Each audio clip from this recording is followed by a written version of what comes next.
Team வேலை கேட்டுக்கொண்டிருக்கின்றீர்கள். இன்றைய நிகழ்ச்சியில் சிரேஷ்ட ஊடகவியலாளரும் ஏசியன் ரிவ்யூன் இணையதள பத்திரிகையின் ஆசிரியருமான KT ராஜசிங்கம் அவர்கள் தொலைபேசி வாயிலாக நம்மோடு தொடர்பு கொண்டு கருத்துக்களை பரிமாறிக்கொள்ள இருக்கின்றார். வணக்கம் KT ராஜசிங்கம் அவர்களே. வணக்கம் தம்பி, எப்படி சுகமா இருக்கிறீங்களா? நலமாக இருக்கின்றோம். நீங்களும் நலமாக இருக்க இறைவனை வேண்டுகின்றோம். நன்றி. சமகால அரசியல் போக்குகள் தொடர்பாக இன்றைய விடியும் வேளை நிகழ்ச்சி வாயிலாக உரையாட இருக்கின்றோம். முக்கியமாக இந்த சமகால அரசியல் போக்குகள் இலங்கையை பொறுத்த அளவில் எவ்வாறு இருக்கின்றது, அது பற்றி சுருக்கமாக சொல்லுகிறோம். இலங்கையை பொறுத்தளவில் சமகால அரசியலில் வெளிநாட்டவர்களுடைய ஆதிக்கம் தான் மேலும் மேலும் தொடர்ந்து உயர்ந்து கொண்டு போகின்றது. அண்மை காலத்தில் நீங்கள் கவனித்திருப்பீர்கள், இந்தியாவில் தமிழ்நாட்டில், குறிப்பாக தமிழ்நாட்டு மக்களால் நிராகரிக்கப்பட்ட அரசியல்வாதிகள் இலங்கையினுடைய உள்நாட்டு விவகாரங்கள் தலையிட்டுக் கொண்டு போவதை கண்கூடாக கண்டிருப்பீர்கள். அண்மை அது மிகவும் அண்மையில் திருவாளர் கருணாநிதி, முத்துவேல் கருணாநிதி அவர்கள் இலங்கை விவகாரத்தை கையில் எடுத்துக்கொண்டு தன்னுடைய செல்வாக்கு உயர்த்துவதற்கான பகீரத பிரயத்தனங்களில் ஈடுபட்டுக் கொண்டிருக்கிறார்.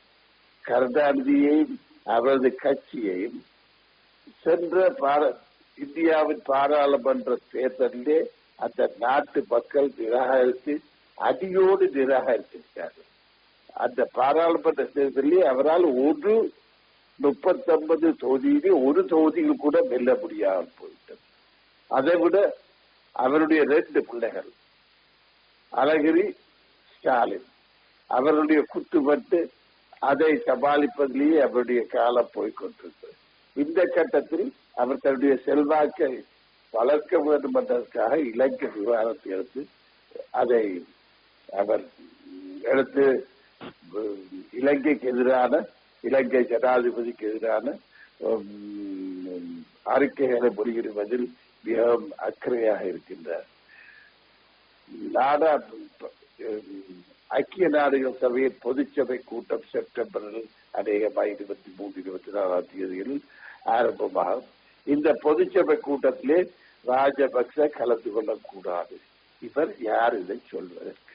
முதலில் உங்களுடைய உள்வீட்டு விவகாரங்களை முதல் சீர் செய்யுங்க. ஸ்டாலினையும் அழகிரியையும் ஒற்றுமைப்படுத்து.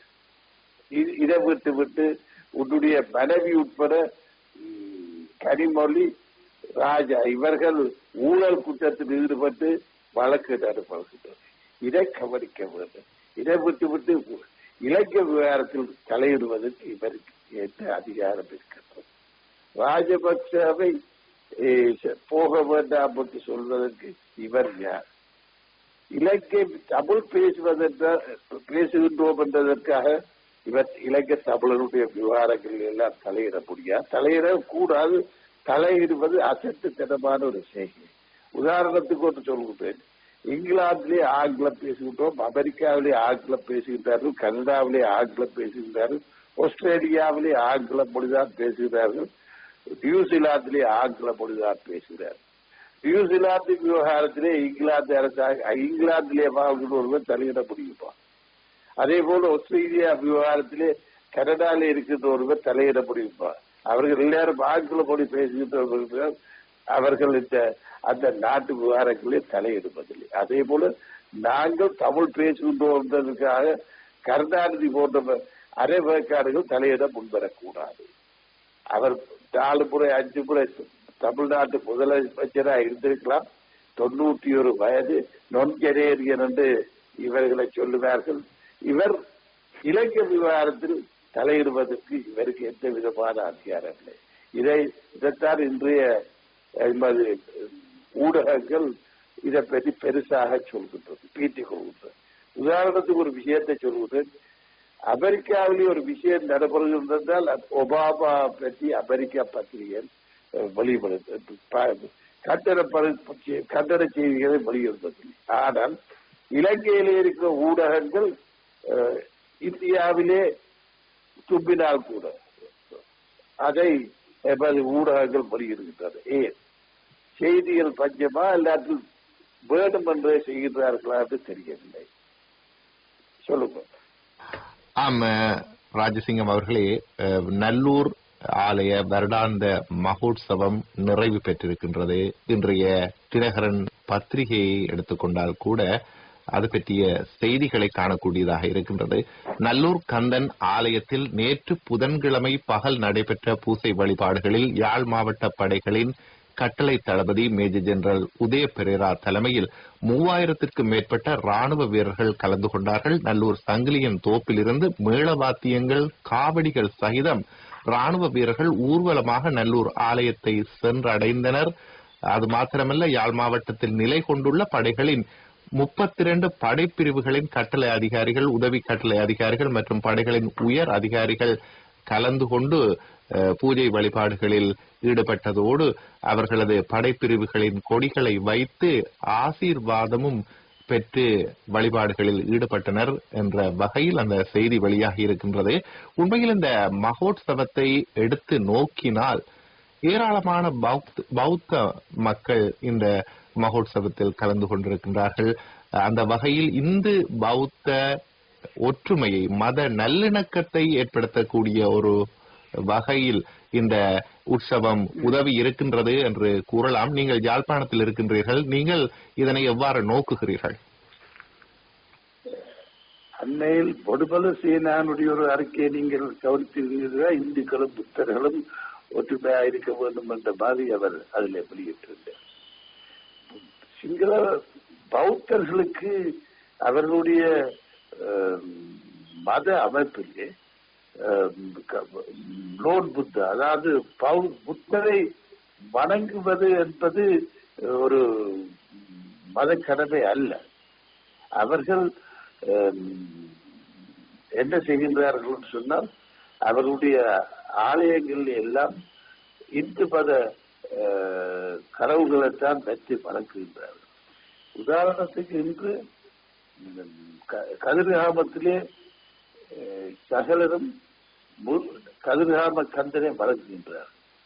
அது அவர்களுடைய சம்பிரதாயமாக மாறிவிட்டது. இதே போலதான் இங்கே இருக்கின்ற யாழ்ப்பாணத்திலே இருக்கின்ற இராணுவத்தினர், இராணுவ வீரர்கள் எல்லாருமே முருகப்பெருமானை வணங்குகின்ற வழக்கம் ஏற்பட்டிருக்கிறது. இதே மாதிரிதான் சில மாதங்களுக்கு முன்பு, அநேகமாக ஒரு மாதம் 1.5 மாதத்துக்கு முன்பு மாவட்டபுரத்திலே ஒரு 30-35 பஸ் வண்டிகளிலே வந்து ராணுவ வீரர்கள் வெள்ளை உடை அணிந்து வந்து அவர்களுடைய கொடிகளை வைத்து வணங்கினார்கள். அதைத்தான் இப்பவும் நல்லூர் கந்தசாமி கோயிலே செய்திருக்கிறார்கள்.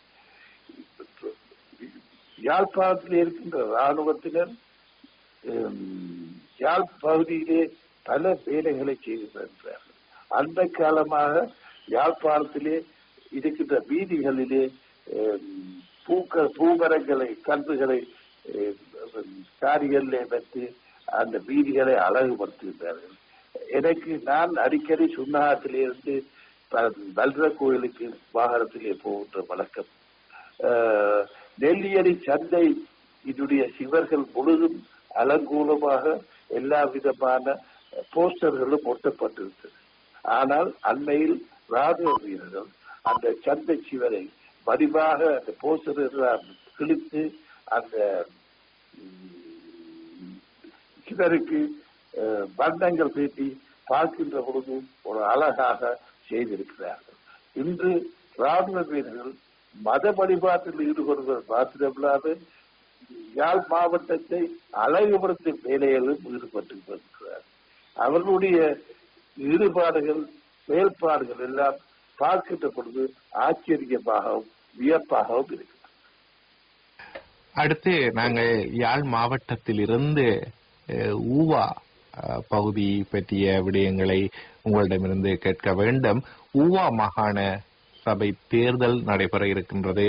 முக்கியமாக பதுளை மாவட்டம், மொனராகலை மாவட்டம் ஆகிய மாவட்டங்கள் உள்ளடங்களாக ஊவா மாகாண சபைக்கான தேர்தல் நடைபெற இருக்கின்றது. இந்த மாகாணத்தை எடுத்துக்கொண்டால் கூடுதலாக தமிழ் பேசும் மக்கள் வசிக்கின்ற மாகாணமாக இந்த மாகாணம் காணப்படுகின்றது. தமிழ் மக்களும் முஸ்லிம் மக்களும் மிக அதிகமாக வசிக்கின்ற மாகாணங்கள். பசறை போன்ற தொகுதிகளை எடுத்துக்கொண்டால் கூடுதலாக தமிழ் மக்கள் வாழுகின்ற இடங்கள் என்று சொல்லலாம். அந்த வகையில் இந்த மாகாண சபை தேர்தல் என்பது தமிழ் பேசும் மக்களுக்கும் முக்கியமான தேர்தலாக அமைய இருக்கின்றது. ஆனால் தேர்தல் காலத்திலே பல்வேறுபட்ட கட்சிகளிடையே மோதல் சம்பவங்களும் நடைபெற்று வருகின்றன. இது தேர்தல் நடவடிக்கைகளில் கூட தாக்கத்தை ஏற்படுத்துமோ என்ற வகையில் ஊடகங்கள் செய்திகளை வெளியிட்டுக் கொண்டிருப்பதும் நீங்கள் அறிந்ததே. இந்த மாகாண சபை தேர்தலை நீங்கள் எவ்வாறு நோக்குகிறீர்கள்? முக்கியமாக ஊவா மாகாண சபை தேர்தலை. ஊவா மாகாணத்திலே 2 மாவட்டங்கள் இருக்கின்றன. ஒன்று பதுளை, மற்றது மொனராகலை. மொனராகலை மாவட்டத்திலே தான் ராஜபக்ச, அவர் சசீந்திர ராஜபக்ச முன்னாள் முதலமைச்சர் இப்பவும் போட்டி போடுகின்றார். அதேமாக அவர் அதிகப்படியான விருப்பு வாக்குகளை பெற்று மீண்டும் முதலமைச்சராக வருவதற்கு எல்லா விதமான வாய்ப்புகளும் இருக்கின்றன. தமிழருடைய வாக்கு அந்த மொனராகலை மாவட்டத்திலே மிக குறைவு. ஆனால் பதுளை மாவட்டத்தில்தான் நிறைய தமிழருடைய வாக்குகள் இருக்கின்றன. பதுளை மாவட்டத்திலே இலங்கை தொழிலாளர் காங்கிரஸ், தொண்டமான் காங்கிரஸ் என்று சொல்கிறார்கள், அது இருக்கின்றது. அதிலே போட்டியிடுகின்றார்கள் சில வேட்பாளர்கள். அதே போல பழனி திகாம்பரம் தன்னுடைய வேட்பாளர்களையும் அங்கே போடுகின்றார். அன்றையிலே பழனி திகாம்பரத்தையும் திருவாளர் கணேசன் அவர்களையும் உதவி அமைச்சராக ஜனாதிபதி தெரிவு செய்தார். இதிலே என்ன தெரிகிறது என்று சொன்னால், தமிழ் மக்களுக்கு அவ்வளவு முக்கியத்துவம் கொடுத்து அவர் இந்த வேலைகளை செய்கின்றார் என்றுதான் அர்த்தம். ஆனால் தமிழ் மக்கள் மத்தியிலே ஒற்றுமை இல்லை. அவர்கள் ஒருவரோடு ஒருவர் எதிர்த்து போட்டியிட்டுக் கொண்டு வருவதால் தமிழ் கவுன்சிலர் தெரிவு செய்யப்படுவது குறைவாக இருக்கும். எனவே தமிழர்கள் போட்டியிடுகின்றவர்கள் ஒரு ஒற்றுமை பேசி ஒற்றுமைப்பட்டு இவர்களுக்கு இத்தனை தொகுதி, இவருக்கு இத்தனை தொகுதி என்று சொல்லி போட்டியிட்டால் அவர்களுக்கு மத்தியிலே இந்த போட்டி இல்லாமல் அவர்கள் ஒற்றுமைப்பட்டு போட்டியிட முன்வந்தால் நிச்சயமாக தமிழர்களுக்கு பெரும்பான்மையான அதிகப்படியான ஆசனங்கள் கிடைக்கிற சந்தர்ப்பம் இருக்கின்றது. நாங்களும் என்னுடைய தலைமையிலே மிக விரைவிலே பதுளை மாவட்டத்துக்கு யாழ்ப்பாணத்திலே இருந்து ஒரு மக்கள் போய் தமிழ் மக்களுக்காக வேலை செய்ய திட்டமிட்டிருக்கின்றோம். என்னுடன் கிளிநொச்சி தொகுதியிலே இருந்து ஸ்ரீலங்கா சுதந்திர கட்சியின் அமைப்பாளர் திருப்பதி கீதாஞ்சலி, முல்லைத்தீவிலே ஜனாதிபதியுடைய இணைப்பாளர் திரு கனகரத்னம் அவர்கள், நெல்லியடியிலே போட்டியிட்ட மாகாண சபையில் போட்டியிட்ட திரு அகிலதாஸ் அவர்கள் மற்றும் யாழ்ப்பாணத்திலே மாகாண சபை தேர்தலிலே போட்டியிட்ட தமிழழகன் அவர்கள், இவர்கள் அடக்கிய ஒரு பெரிய ஒரு கோஷ்டி ஒன்று என்னுடைய தலைமையிலே பதுளைக்கும் மொனராகலைக்கு சென்று தமிழர்களுக்காக ஐக்கிய UPFA வேலை செய்ய திட்டமிட்டுள்ளோம் என்பதையும் உங்களுக்கு நான் தெரிய தருகிறேன். ஆம், அந்த வகையில் இந்த மாகாண சபை தேர்தல் என்பது மிக முக்கியமான தேர்தலாக அமைய இருக்கின்றது. அதுவும் கூடுதலாக தோட்ட தொழிலாளர்கள் வாழ்கின்ற பகுதிகளாக இந்த பகுதிகள் காணப்படுகின்றன. முக்கியமாக KT ராஜசிங்கம் அவர்களே, அந்த பகுதி மக்கள் எவ்வாறான பிரச்சனைகளை எதிர்நோக்குகின்றார்கள்?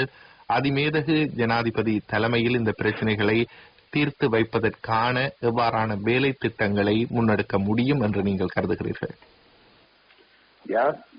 ஊவா மாகாணத்தை பொறுத்தளவிலே அங்கே வாழ்கின்ற தமிழர்கள் தமிழ் பேசும் மக்கள். இவர்களுடைய பிரச்சனைகளை சசீந்திர ராஜபக்ச சென்ற 5 வருடமாக முதலமைச்சராக இருக்கின்ற போது அதை கையாண்டார். அவர்கள் மத்தியிலே ஒற்றுமையும் ஒருமைப்பாட்டையும் கொண்டு வருவதற்கு எல்லா விதமான நடவடிக்கையும் எடுக்கப்பட்டது. மாகாண சபை தேர்தல் என்றது அபிவிருத்தி சம்பந்தப்பட்டது. யாழ்ப்பாணத்தின் வடமாகாணத்திலே அபிவிருத்தி சம்பந்தப்பட்ட தேர்தலாக மாகாண சபை தேர்தல் நடைபெற்ற பொழுதும் அதை தமிழர் தேசிய கூட்டணியில் ஒரு அரசியல் அரங்காக மாற்றி இன்றைக்கு மாகாண சபை எந்த விதமான அபிவிருத்தி வேலையில ஈடுபடாமல் மிகவும் பிரச்சனைக்கு உட்பட்டதாக மாறி வருகின்றது. அவ்வாறு இல்லாமல் ஊவா மாகாணம் அங்கே இருக்கின்ற தமிழர், சிங்களவர், முஸ்லிம்கள் ஆகிய சகலுடைய பிரச்சனையிலேயும் தலையிட்டு அவருடைய வாழ்வாதாரத்துக்கான சகல நடவடிக்கையும் எடுத்து வருகின்றார். எனவே ஊவா மாகாணத்திலே தமிழர்கள் என்று நாங்கள் பிரித்து பார்க்காமல் அங்கே வாழ்கின்ற மக்களின் பிரச்சனைகளை தீர்த்து வைப்பதற்கு மேதகு ஜனாதிபதி அவர்கள் எல்லா விதமான நடவடிக்கையை எடுக்கின்றார்கள். எதிர்வரும் 2ஆம் தேதி பெரிய மாபெரும் கூட்டம் ஒன்று, தேர்தல் கூட்டம் ஒன்று மதுரையிலே நிமால் சிறிபால டி சில்வா அமைச்சர் நிமால் சிறிபால சில்வா தலைமையிலே நடைபெற இருக்கின்றது. இந்த தேர்தல் கூட்டத்துக்கு மேதகு மாட்சிமை ஆகிய ஜனாதிபதி அவர்கள் பங்கு பெற்றி பேச உள்ளார்கள். அப்பொழுது அந்த பகுதி மக்களுக்கு அவர் என்னென்ன செய்ய திட்டமிட்டுள்ளார்கள் என்பதை அவர் விரிவாக கூறுவார் என்று நான் நம்புகிறேன். அந்த வகையில் இவை நல்லதொரு விடயங்களாக அமைய இருக்கின்றது என்பதையும் முக்கியமாக நாங்கள் கவனத்தில் கொள்ள வேண்டும். அடுத்து நாங்கள் ஊவா மாகாண சபையினை நோக்கினால் அந்த மாகாணத்திலே பல்வேறு அபிவிருத்தி திட்டங்கள் கடந்த காலத்திலே முன்னெடுக்கப்பட்டிருக்கின்றது. முக்கியமாக லயன்களாக இருந்த பல இடங்கள் இன்று சிறப்பான முறையில் திருத்தி அமைக்கப்பட்டு அவர்களுக்கு வீடுகள் வழங்கப்பட்டிருக்கின்றது. உண்மையில் அந்த மக்கள் எதிர்நோக்குகின்ற முக்கிய பிரச்சனைகளில் ஒன்றாக இருப்பது இந்த வீட்டு பிரச்சனை என்பதை தாங்கள் அறிவீர்கள். இது தொடர்பில் இன்னும் சிறப்பான அபிவிருத்தி பணிகள் நடைபெற வேண்டுமானால் அந்த மக்கள் தேர்தலில் எவ்வாறு நடந்து கொள்ள வேண்டும் என சொல்வீர்களா? யாழ்ப்பாணத்திலே வாழ்ந்த தமிழ் மக்கள் ஆளுங்கட்சியை எதிர்த்து வாக்களித்து இன்று ஒன்றுமே நடைபெறாமல் இருப்பது போன்ற பெரிய வரலாற்று தவறை ஊவா மாகாணத்திலே இருக்கின்ற தமிழ் மக்கள் செய்யக்கூடாது. மாகாண சபை தேர்தல் அபிவிருத்தி சம்பந்தப்பட்டது. இதை புரிந்தும் புரியாமல் வடமாகாணத்தில் இருக்கின்ற தமிழர்கள் ஆளுங்கட்சிக்கு எதிராக வாக்களித்ததாலே இன்று எல்லா அபிவிருத்தி வேலையும் ஸ்தம்பிதமடைந்திருக்கின்றது. அதே மாதிரி இதே மாதிரியான தவறொன்று ஊவா மாகாணத்து மக்கள் செய்ய மாட்டார். ஊவா மாகாணத்து மக்கள் ஆளுங்கட்சிக்கு போன முறையில் தமிழ் மக்கள் வாக்களித்தார்கள். அதே மாதிரி இந்த முறையும் வாக்களித்துத்தான் அவருடைய வாழ்க்கை தரத்தை உயர்த்துவதற்கு முன்வர வேண்டும் என்று கேட்டுக்கொள்கிறேன். உண்மையில் மாகாண சபை என்பது என்ன, அதன் நடவடிக்கை என்ன என்பது தொடர்பில் சரியான விளக்கம் இருக்க வேண்டும். ஆனால் அந்த விளக்கத்தின் அடிப்படையில் நடைபெற்ற ஒரு தேர்தலாக வடமாகாண சபை இருந்த போதும் மாகாண சபைக்கு இன்னும் அதிகாரங்கள் போதவில்லை என்ற வகையில் கூட்டமைப்பினர் கருத்துக்களை முன்வைத்து வருகின்றார்கள். இருக்கின்ற அதிகாரங்களை பயன்படுத்தி எவ்வளவோ செய்யலாம் என்ற வகையிலும் பல விமர்சகர்கள் கருத்துக்கள் கூறுகின்றனர். இது தொடர்பில் உங்களது அபிப்பிராயம்? தமிழ் தேசிய கூட்டணியினருடைய வேலை என்ன? எதிலேயும் குறை காண்பதுதான். இதைத்தான் தமிழ் அரசியல் தலைவர்கள் சென்ற 1948ஆம் ஆண்டு தொடக்கம் இன்று வரையும் செய்து வருகின்றார். வடமாகாணத்திலே தமிழர்கள் தான் 1948ஆம் ஆண்டு தொடக்கம் இன்று வரைக்கும் மக்களை பிரதிநிதித்துவப்படுத்துகிறார். தமிழ் தலைவர்கள் எண்ணத்தை சாதிக்க முடிந்தது. அவர்களுடைய எதிர்வாதமான அரசியல் போக்கு எங்களுடைய மக்களுடைய முன்னேற்றத்தை முடக்கி வைத்ததே தவிர வேறு ஒன்றை செய்யவில்லை. தமிழ் தலைவர்கள் எந்த ஒரு விஷயத்தையும் சீராக சிந்தித்து பேசி அதற்கு தலைமைத்துவம் தாங்க முன்வரவில்லை. அவர்கள் கண்டன தீர்மானங்களை தான் நிறைவேற்றினார்கள். அவ்வாறு தீர்மானங்கள் நிறைவேற்றி அவர்கள் தேர்தல் காலத்திலே கொடுக்கும் வாக்குறுதி ஒன்றையுமே அவர்களால் நிறைவேற்ற முடியவில்லை. அவர்களுடைய அவருடைய பொலிட்டிக்ஸ் எப்பவுமே ஒரு தோல்வி அரசியலாகத்தான் இருக்கின்றது. எந்த விஷயத்திலே அவர்களால் செய்யக்கூடியதாக இருந்தது.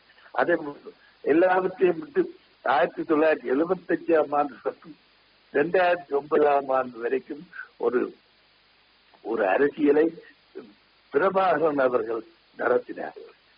ஆயுதம் ஏற்றி ஆளுங்கட்சியுடன் போரிட்டு தன்னுடைய கோரிக்கைகளை செய்து முடிக்கலாம் என்று அவர் நினைத்தார். அந்த ஆயுத போராட்டத்திலே 30 வருட காலம் கிட்டத்தட்ட ஏதாவது நன்மை கிடைத்ததா? இந்த படிக்காடுகளிலே இருந்து தமிழ் மக்கள் தங்களுடைய படங்களை எல்லாம் இந்த விடுதலை புலிகளுக்கு அனுப்பி வைத்தார். அந்த பணத்தை வைத்து அவர் என்ன செய்தார்? அங்கே பெரிய பெரிய பண்டுகளை கட்டினாரே தவிர வேறு என்னத்தை செய்தார்? இந்த பண்டுகள் கட்டினால் அரசாங்க படைகள் உள்ளே வராத நினைத்து அவர் செய்தார். ஆனால் இறுதியிலே அவரும் இல்லை, அவருடைய படைகளும் இல்லை, அவருடைய இயக்கமும் இல்லாமல் போய்விட்டது.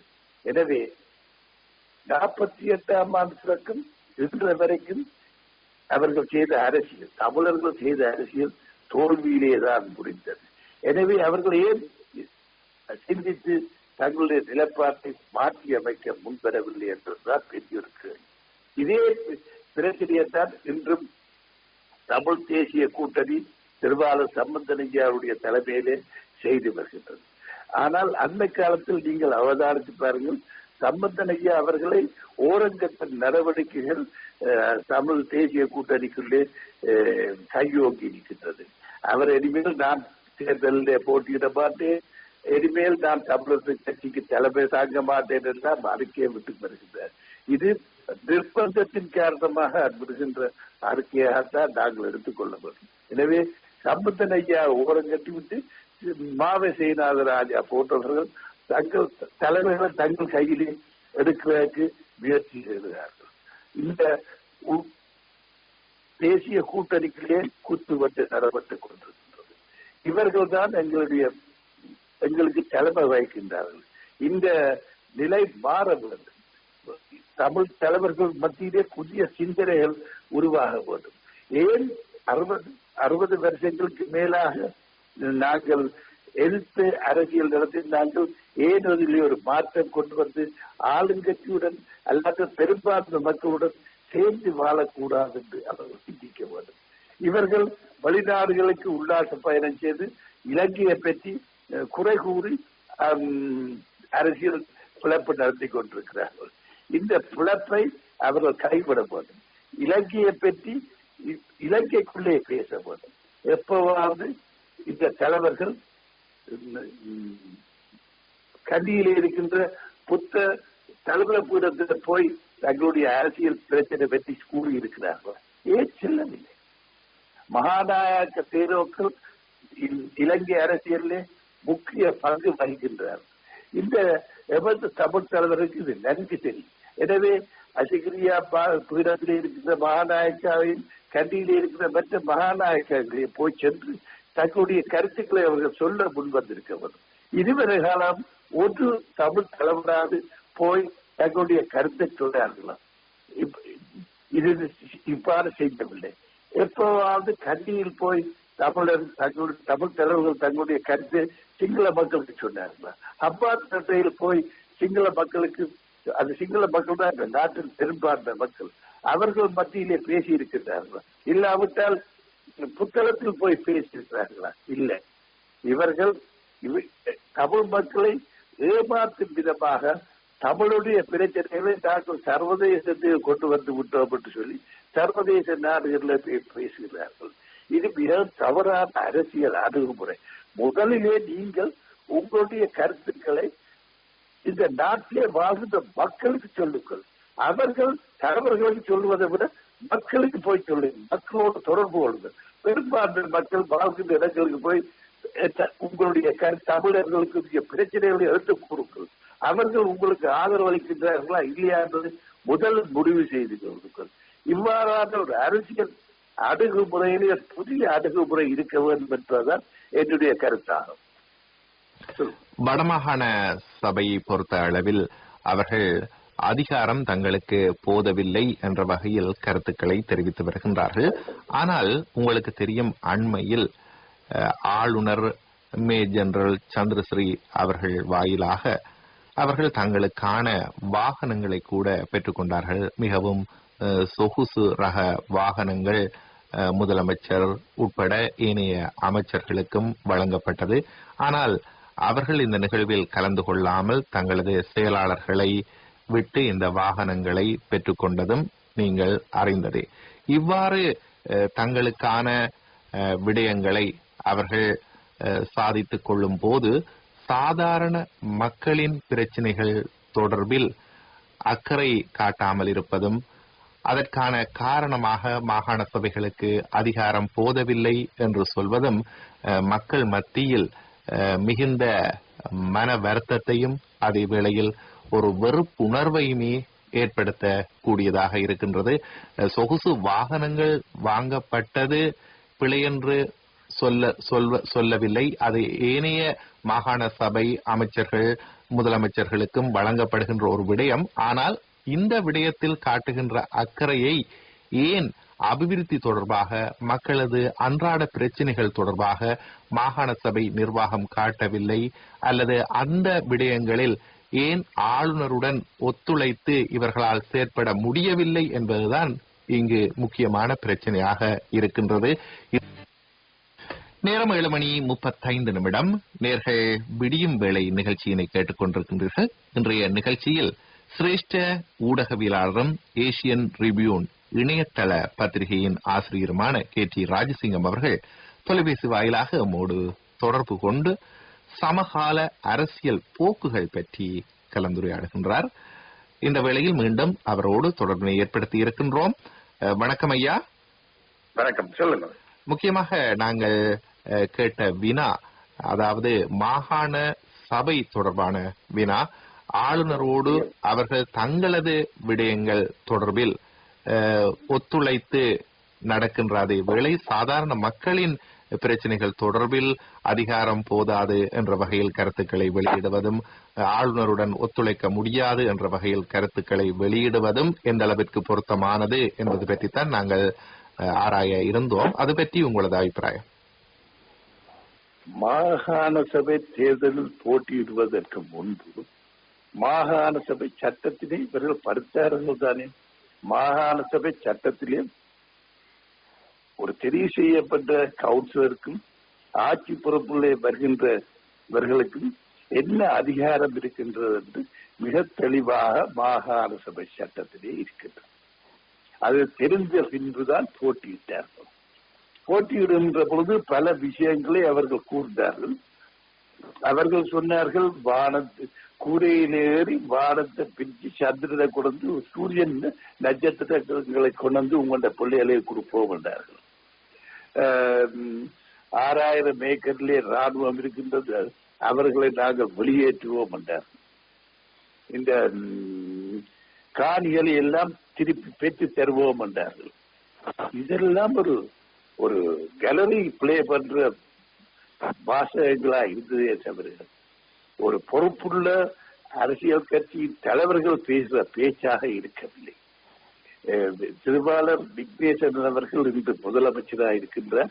அவருக்கு அவர் போட்டியிடுவதற்கு முன்பு அவர் மாகாண சபை சம்பந்தப்பட்ட சட்ட திட்டங்களை பரத்திவிட்டு தான் போட்டியிட முன்வந்திருப்பார் என்று நான் நம்புகிறேன்.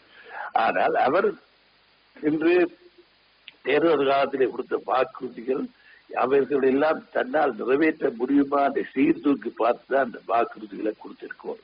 அவ்வாறு இல்லாமல் அவரும் என்ன போல மற்றவர்கள் போல அரசியல்வாதிகள் 2ஆம் தர 3ஆம் தர அரசியல்வாதிகள் போலதான் தேர்தல் காலத்தில் பேசினார்.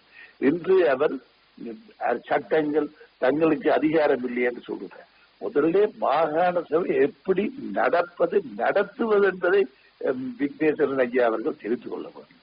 அவர் தெரிந்திருந்தால் ஒரு சீஃப் செக்ரட்டரி இவரை நீதிமன்றத்துக்கு திட்டி இழுத்து சென்று இவருடைய வாயை அடைத்திருப்பாவா? எனவே இவர்களுக்கு தாங்கள் என்ன செய்கின்றோம் என்று தெரியவில்லை. மாகாண சபை அரசியல் மன்றம் அல்ல, அரசியல் பேசுகின்ற இடம் பாராளுமன்றம்.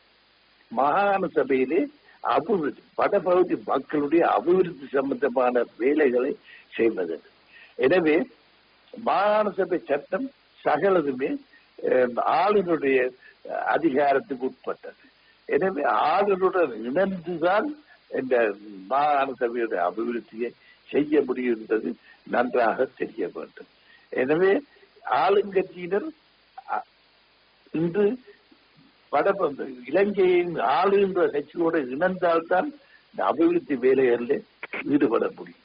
எதுவுமே தெரியாமல் ஒரு விஷயத்தை எப்படி அபிவிருத்தி செய்வது என்ற எந்த விதமான அறிவும் இல்லாதவர்கள் தான் இன்று மாகாண சபையிலே உறுப்பினர்களாக இருக்கிறார்.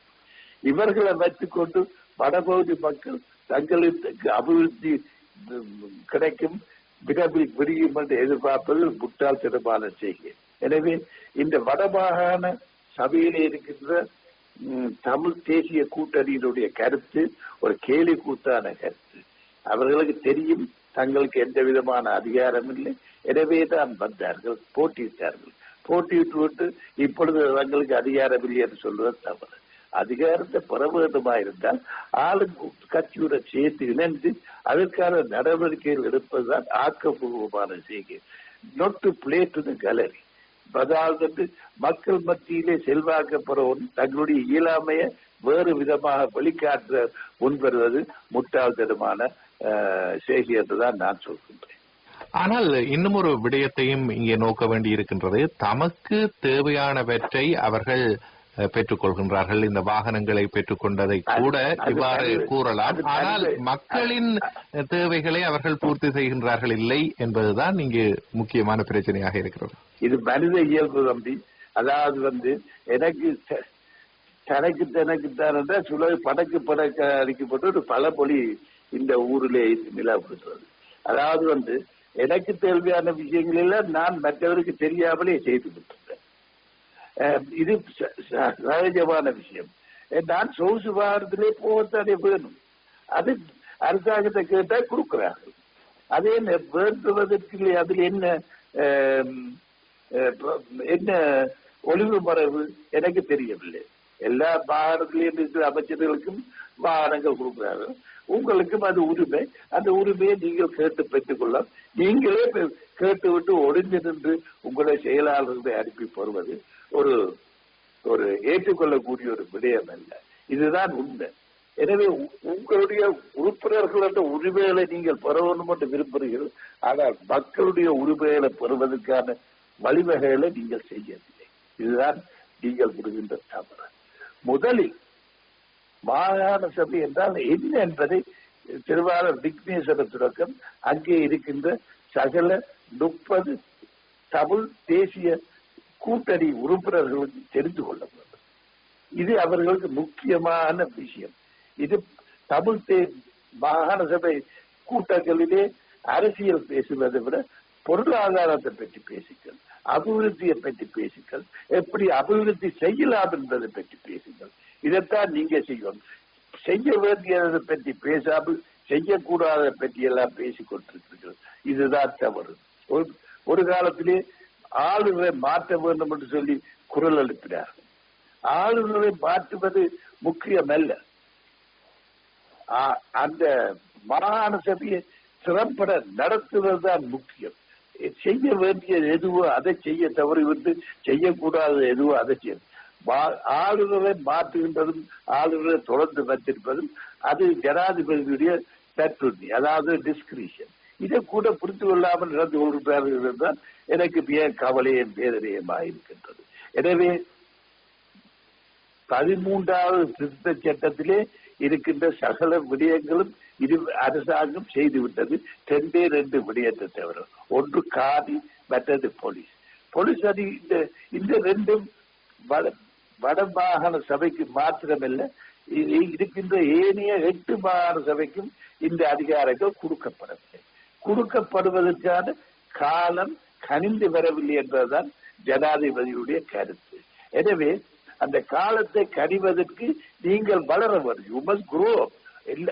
9 மாகாண சபைகளும் பொறுப்புணர்ச்சியுடன் வளர வேண்டும். வளர்ந்தால்தான் அவர்கள் எதிர்பார்க்கின்ற உரிமைகள் கிடைக்கும். எனவே பொறுத்திருந்து பொறுப்பான முறையிலே மாகாண சபைகள், நான் வட மாகாணத்தை மாத்திரம் சொல்வதில்லை, 8 மாகாணங்களும் இயங்கினால் அவர்களுக்கு 13வது திருத்த சட்டத்திலே கூறப்பட்ட சகல விடயங்களும் கிடைக்கும் என்பது எனக்கு கிஞ்சித்தும் அவநம்பிக்கை கிடையாது. ராஜசிங்கம் அவர்களே, முக்கியமாக நீங்கள் குறிப்பிட்ட ஒரு விடயம், மாகாண சபைகள் அபிவிருத்தி தொடர்பாக சிந்திக்க வேண்டும் என்ற விடயத்தை நீங்கள் முன்வைத்தீர்கள். உங்களுக்கு தெரியும், நீங்கள் யாழ்ப்பாணத்தில் இருப்பவர், ஆகையால் அங்குள்ள நிலைமைகளை நன்கு உணர்ந்தவர்.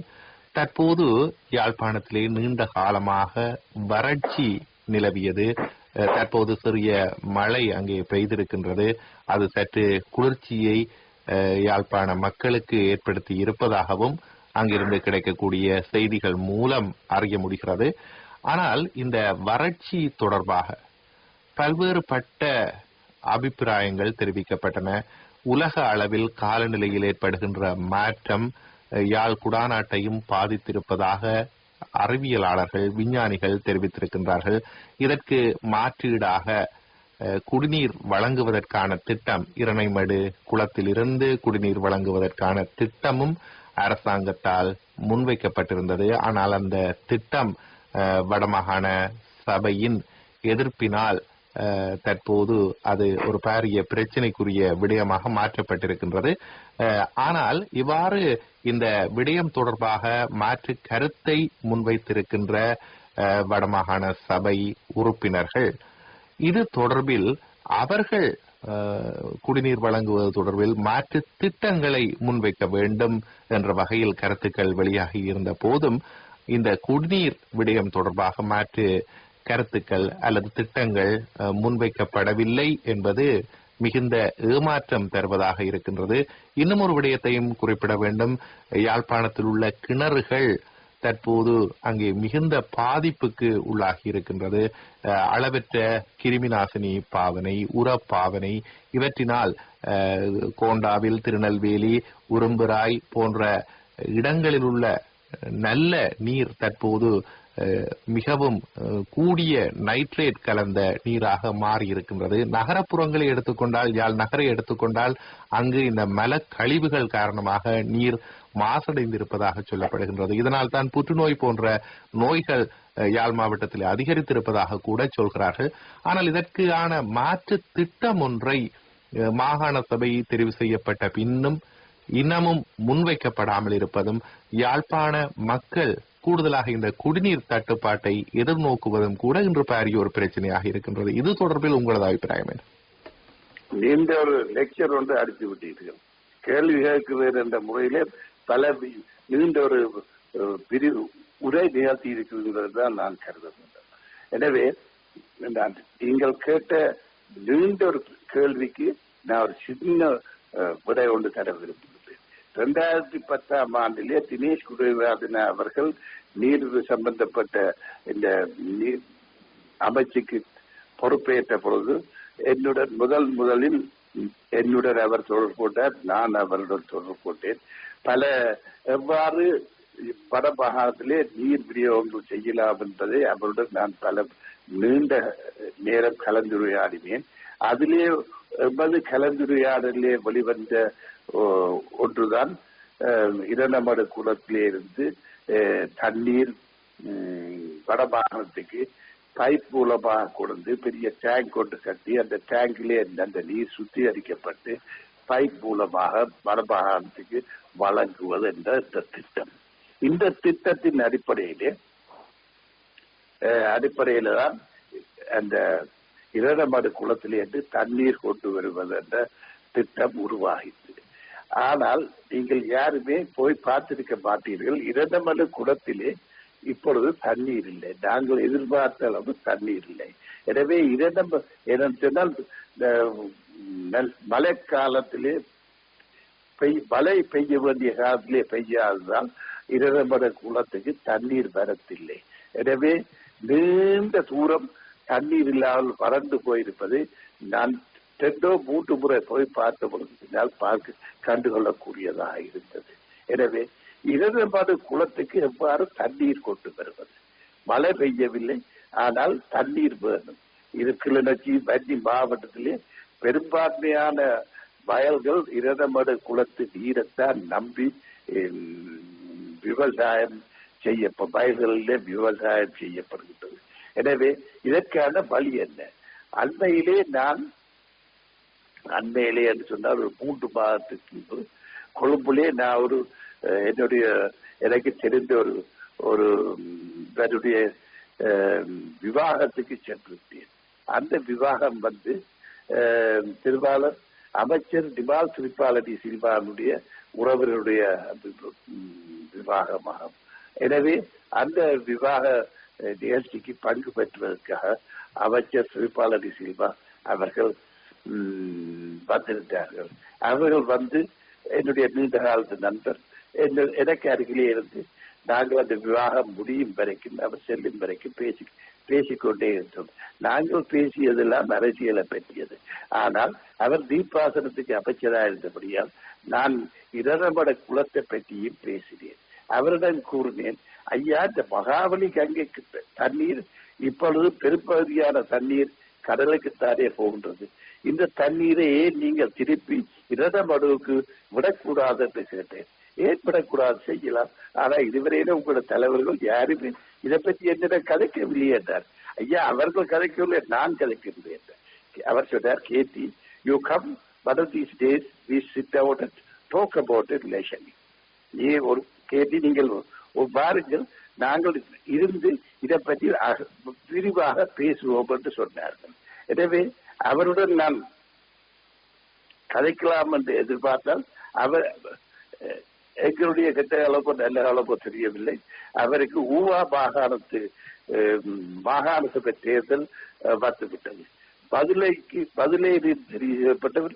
எனவே ஊவா மாகாணத்து தேர்தலில் பதில மாவட்டத்துக்கு அவர்தான் ஆளுங்கட்சி பொறுப்பாளர் என்று இயக்கிக் கொண்டிருக்கிறார். அண்மையில் கூட நான் அவருடன் கதைத்தபோது அவர் சொன்னார், கேட்டி, ஐ ஆம் வெரி பிஸி, பெரிய ஒரு கூட்டம் நடப்பட போன்ற 2ஆம் தேதி, அந்த கூட்டத்துக்கு பிற்பாடு நீ வா பதிலைக்கு உன்னுடைய ஆக்கவுடன் நாங்கள் ஓய்வு நேரத்திலே இந்த திட்டம் பற்றி வடிவாக பேசுவோம் என்றார். எனவே வடமாகாணத்துக்கு தண்ணீர் வேணும் என்று சொன்னால் இரண்டமடு குளத்துக்கு தங்கு தடையில் தண்ணீர் வர வேண்டும். இந்த தண்ணீரை நாங்கள் எடுக்கக்கூடிய ஒரே ஒரு முறை எப்படி என்று சொன்னால் மகாவலி கங்கையை நாங்கள் கிளிநொச்சி வரைக்கும் திருப்ப வேண்டும். ஏன் திருப்பக்கூடாது? எமது நாட்டில் இருக்கின்ற ஒரு குளத்துக்கு தானே எமது நாட்டில் இருக்கின்ற பாரிய ஆற்றிலிருந்து தண்ணியை தாங்கி கேட்கின்றோம். நாங்கள் அரசியல் பேசவில்லை. தண்ணி வாழ்வாதாரத்துக்கு தேவையான தண்ணீரை தாங்க ஆளுங்கட்சியிட கேட்டு அதை பெற்றுக் கொள்ளலாம். இதை ஏன் எங்களுடைய தலைவர்கள் மாகாண சபையில இருக்கின்ற மாகாண சபை முதல்வர் தமிழ் தேசிய கூட்டணியில இருக்கின்ற சம்பந்தனையா அவர்கள் ஏன் இதை பற்றி சிந்திக்கவில்லை என்பதுதான் எனக்கு மிக வியப்பா இருக்கின்றது. எனவே தண்ணீர் தேர்வு என்றால் தண்ணீர் வரத்துக்கான நடவடிக்கை எடுக்க வேண்டும். நீங்கள் பாருங்கள், இப்பொழுது யாழ்ப்பாணத்தில் இருக்கின்ற கிணறுகளில் எல்லாம் உவர் நீர் கலந்து வருகின்ற ஓவர் எக்ஸ்ப்ளாய்டேஷன். நாங்கள் புயல தோட்டத்துக்கும் வெங்காய தோட்டத்துக்கும் மிளகாய் தோட்டத்துக்கும் இந்த தண்ணீர்களை எடுத்து, அதாவது குழாய் கிணறு மூலமாக கிணறுகள் மூலமாக நாங்கள் எடுத்து நீர்ப்பாசனை செய்வதன்படியால் அண்டர் கிரவுண்ட் இதிலே கடல் நீர் கொஞ்சமாக வந்து கொண்டிருக்கின்றதை அவதானிக்கக்கூடியதாக இருக்கின்றது. எனவே இதற்காகத்தான் நாங்கள் நீண்ட காலமா சொல்லி வந்தோம், யாழ்ப்பாண ஏரியை நன்னீர் ஏரியாக்க வேண்டும்.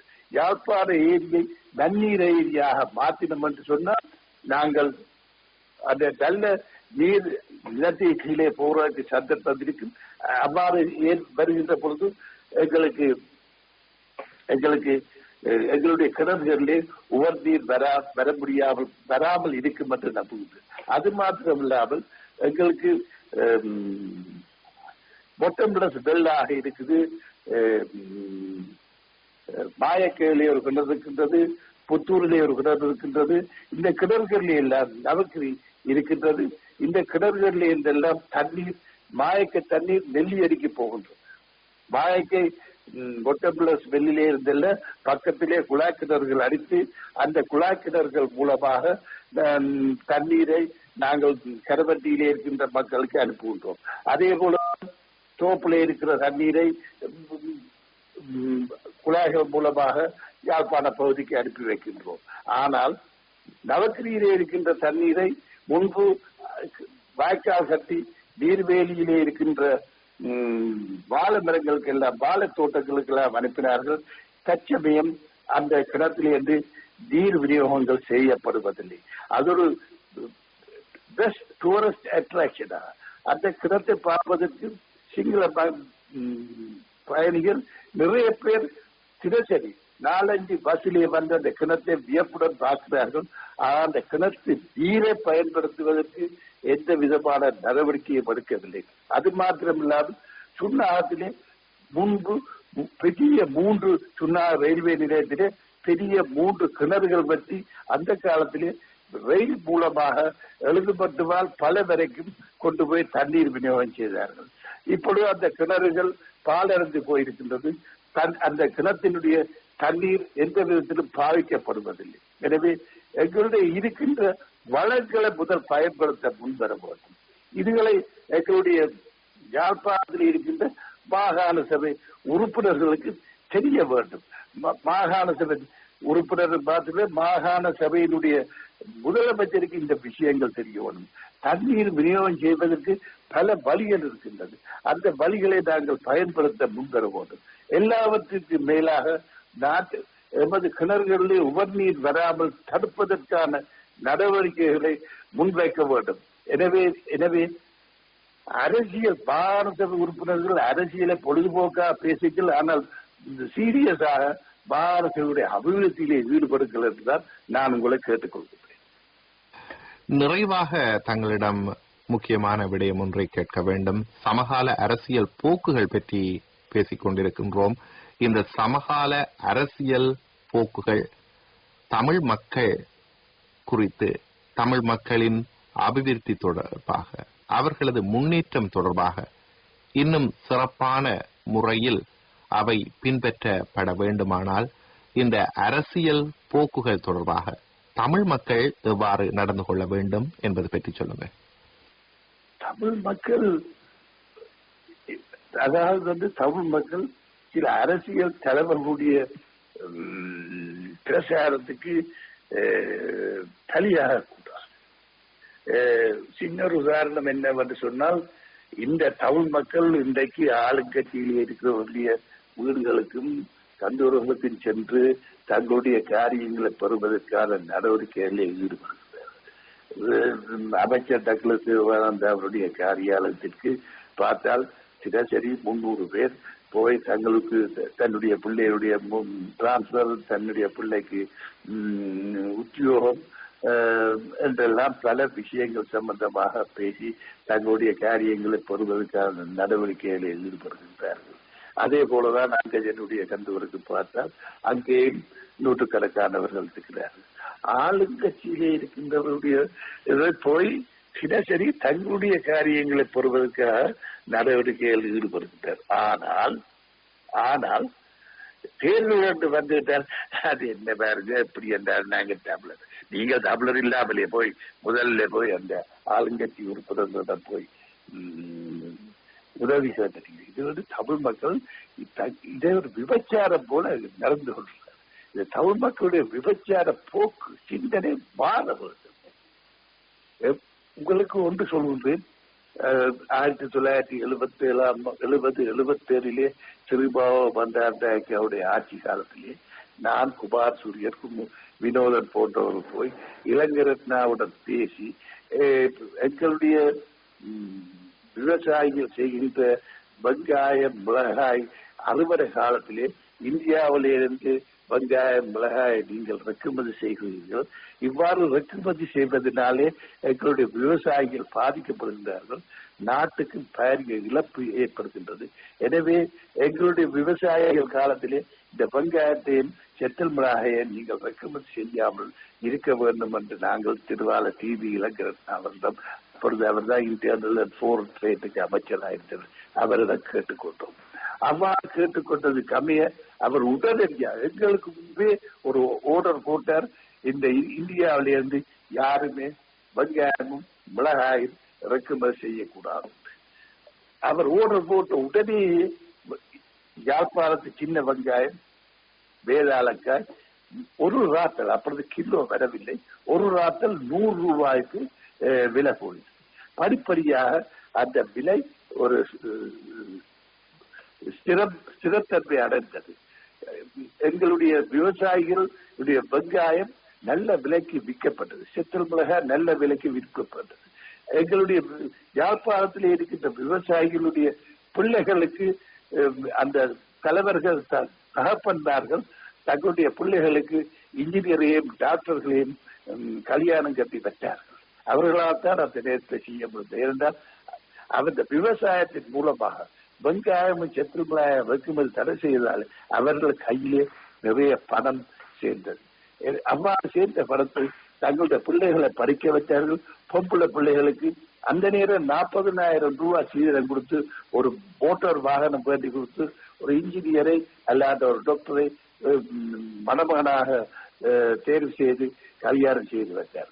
இது எனவே 70-77க்கு இடையிலே நடந்த இந்த பொருளாதார மாற்றத்தின் அடிப்படை தொடர்ந்துதான் அன்று 82ஆம் ஆண்டிலும் அதுக்கு பின்பும் நடந்த தேர்தலிலே தமிழ் மக்கள், யாழ்ப்பாணத்து மக்கள் அனைவருமே ஆளுங்கட்சியிலே போட்டியிட்ட கொபே கர்பாவுக்கும் திருமதி ஸ்ரீபாவோ பண்டார் நாயக் அவர்களுக்கும் வாக்களித்தார்கள். எனவே அன்று இது வாழ்ந்த தமிழன் விசுவாசமாக நன்றி கடன் செலுத்துவதாக இருந்தார். இன்று வாழ்கின்ற தமிழ், அதாவது ஆயுத கலாச்சாரத்தினாலே பாதிப்படைந்த இன்றைய தமிழன் இந்த நன்றி கடன் விசுவாசத்தை மறந்து விட்டார். எனவே நன்றி உடையவர்களாக நாங்கள் இருக்கணும், விசுவாசம் உடையவர்களாக நாங்கள் ஒரு ஆளுங்கட்சியிடம் உறுப்பினரிடம் போய் ஏதாவது உதவி பெற்றால் அவருக்கு பாட்டாக நீங்கள் ஏதாவது செய்ய முன்வர வேண்டும். இதுதான் ஒரு மனிதத்தன்மை உள்ள அரசியல் அமைப்பாக இருக்கு. எனவே தமிழர்கள், நீங்கள் தமிழர்களாக வாழ்வதற்கு முன்வர வேண்டும். தமிழர்கள் கர்மங்களை பெற்றுவிட்டு வாக்களிக்க கூடாது, எல்லாம் சிந்திக்க கூடாது. இது தவறான சிந்தனை ஓட்டம். இவ்வாறு தவறான அரசியலை ஆயுத கலாச்சாரம் அதை எடுத்து வந்த தமிழ் தேசிய கூட்டணியுடைய அரசியல் பிரச்சாரங்கள் தான் மாற்றி அமைக்கின்றது. தமிழன் தமிழராக வாழ வேண்டும், தலை நிமிர்ந்து வாழ வேண்டும், தரணியிலே அவன் சிறப்புள்ளவனாக வாழ வேண்டுமா இருந்தால் இந்த நாட்டிலே வாழ்கின்ற மக்களுடன் இணைந்து வாழ முன்வருவோம், நல்ல முறையிலே நல்ல கருத்துக்களை கொண்டவர்களாக வாழ முன்வர வேண்டும் என்று கேட்டுக்கொண்டு என்னுடைய இன்டர்வியூவை நான் முடிக்க முன்வருகின்றேன். நன்றி, வணக்கம். சிரேஷ்ட ஊடகவியலாளரும் ஏசியன் ரிபியூன் இணையதள பத்திரிகையின் ஆசிரியருமான KT ராஜசிங்கம் அவர்கள் யாழ்ப்பாணத்திலிருந்து எம்மோடு தொலைபேசி வாயிலாக தொடர்பு கொண்டு தெரிவித்த கருத்துக்கள் அவை. இந்த அளவில் இன்றைய விடியும் வேளை நிகழ்ச்சியை நிறைவு செய்கின்றோம். வணக்கம்.